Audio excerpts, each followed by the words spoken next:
Écoute-moi. Je ne vais pas te dire de simplement respirer. Je ne vais pas te donner un énième conseil superficiel. Pour désarmer ton anxiété, tu dois d'abord la comprendre, vraiment. Allons ensemble aux racines de cette ombre qui te suit.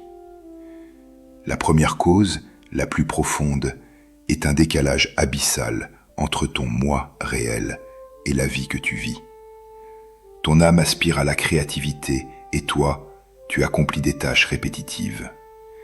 Ton cœur a soif de connexion authentique et toi, tu entretiens des relations de surface. Ton être a besoin de sens et toi, tu cours après des objectifs qui ne te ressemblent pas. Cette dissonance intérieure est la source première de ton malaise. Ton anxiété est le cri étouffé de ton vrai toi qui s'asphyxie. La deuxième cause est la tyrannie du mental time travel. Ton esprit est une machine à voyager dans le temps défectueuse. Il passe son temps à projeter un futur catastrophique, à ressasser un passé douloureux, partout sauf dans le seul endroit où la vie existe vraiment, l'instant présent. Il crée des scénarios fictifs et ton corps, lui, les vit comme s'ils étaient réels. La montée d'adrénaline, le cœur qui s'emballe, c'est la réaction biologique à une menace qui n'existe que dans le théâtre de ton esprit. La troisième cause est l'illusion du contrôle.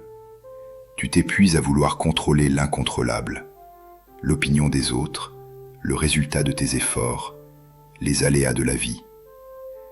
Plus tu serres le poing pour tout maîtriser, plus tu sens le sable du temps et de l'incertitude te glisser entre les doigts. Cette impuissance face à l'immensité du monde est un terreau fertile pour l'angoisse. Maintenant, comment éliminer cette anxiété? Non pas en la combattant, mais en coupant ses racines. Premier remède, le courage de l'alignement. Tu dois avoir le courage de faire un audit de ta vie. Pose-toi cette question sans complaisance. Quelle est la part de ma vie qui est en trahison avec qui je suis profondément? Et commence pas à pas à réduire cet écart. Un choix à la fois, une parole plus vraie à la fois. Ce n'est pas égoïste, c'est vital.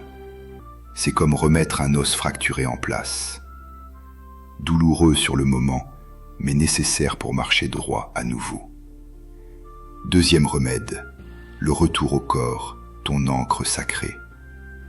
Ton esprit est un menteur prolifique, mais ton corps, lui, ne ment jamais. Il est ton portail vers le présent. À la prochaine montée d'angoisse, ne fuis pas dans tes pensées. Plonge en toi. Sens tes pieds fermement posés sur le sol. La texture du tissu sous tes doigts. Le souffle qui entre et sort de tes poumons sans que tu aies à le forcer.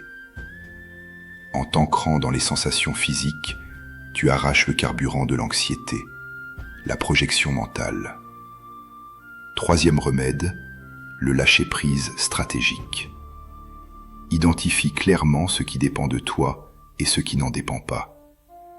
Ton effort, oui. Ton intention, oui. Le résultat, non. L'opinion des autres, non. Concentre ton énergie sur le premier cercle et apprends à saluer avec sérénité le second. C'est un acte de libération immense. C'est déposer un fardeau que tu n'as jamais eu à porter. Ton anxiété n'est pas ton ennemi. Elle est la sirène d'alarme de ton authenticité. Elle est la boussole qui t'indique que tu t'es égaré. Alors, ne cherche pas à l'éliminer comme on écrase un insecte. Cherche à la comprendre, à l'écouter, à répondre à son message. La paix que tu cherches n'est pas l'absence de tempête, mais la retrouvaille avec le capitaine solide qui sommeille en toi. Le calme est déjà là, sous les couches de peur, sous le bruit des « et si ». Il t'attend. Il n'attend que ton retour à la maison de ton propre corps, à l'instant présent et à la vérité de ton être. Maintenant, la question n'est plus « pourquoi suis-je anxieux ?» La question est « de quel premier pas vers l'alignement vais-je faire le choix aujourd'hui ?» La réponse est en toi. Écoute.